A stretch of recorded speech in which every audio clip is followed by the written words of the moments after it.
Hi, my name is Sean Lin, and I'm going to be teaching about the importance of minority voices in poetry to a 12th grade class. Minority voices are very important as they add a layer to the poetry that can't otherwise be found.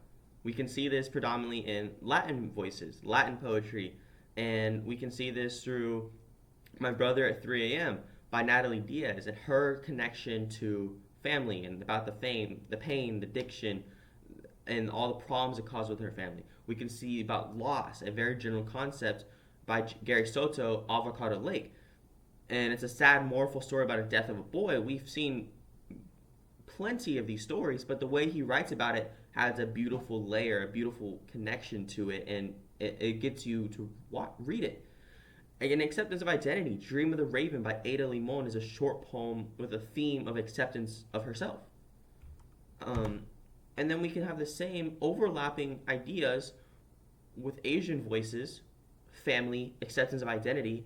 We have Absence Presence by Luis A. Gloria, and it talks about how if you're able to appreciate the nothingness, you're able to connect to yourself and find things. And she found connection to family. And then discrimination. It's a very big topic. And like, why should we have so much discrimination? And we see this through To Love as Wang by Barbara Jane Reyes. And her poem that emphasizes the discrimination as a Filipino woman she has and her responses to them.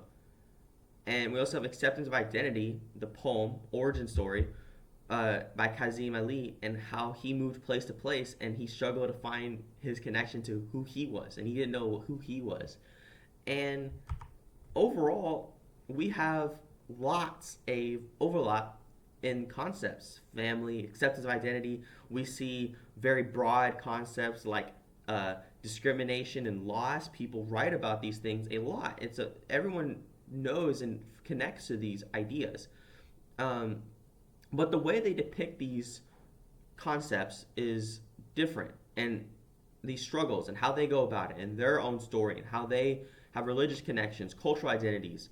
And we see this with family with Natalie Diaz compared to family of Luis A. Gloria, and how we kind of have a yin yang feel with Luis A. Gloria comparative to a religious connection, and you can kind of see the different cultures and like write about it. They don't explicitly say, "Oh, I'm Asian," "Oh, I'm Latin," but you can kind of feel it, and it gives you a way to be drawn into the reading.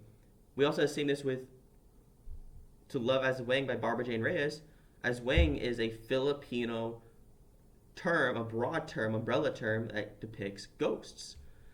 And we also have Avocado Lake. Avocado is a fruit that is very predominant in Latin, and you can kind of connect it, and it gives you a very good layer of visualization that you wouldn't otherwise. And I see a green, murky lake, and I can visualize that thanks to the title.